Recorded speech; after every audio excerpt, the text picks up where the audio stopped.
Today we're going to be looking at how to multiply integers. Specifically, we're going to be looking at how to multiply a positive integer by a negative integer.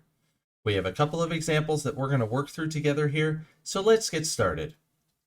For question number 1, we're being asked to multiply 3 times negative 2. So clearly here in this equation, we have two different signs that we're working with. And as we can see up top here, highlighted in yellow, whenever we're multiplying integers and there's different signs in the equation, then our answer is going to be a negative product.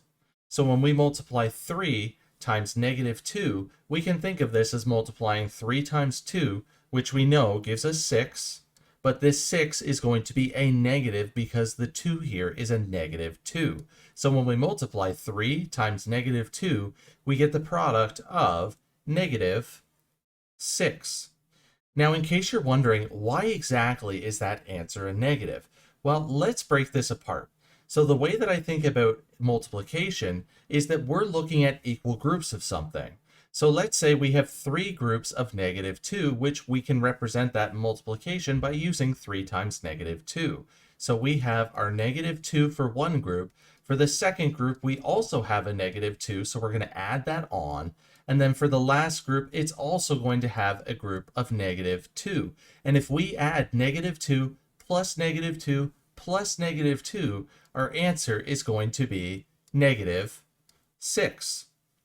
Now moving on to question number 2, where this time we're being asked to multiply 12 times negative 8. So since there are different signs here, our answer is going to be negative.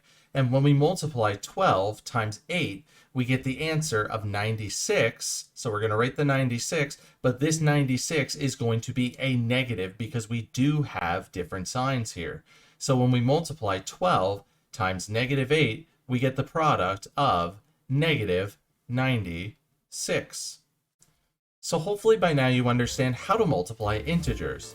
Specifically, how to multiply a positive integer by a negative integer. Help make math less complicated by smashing those like and subscribe buttons. As always, enjoy today's math journey.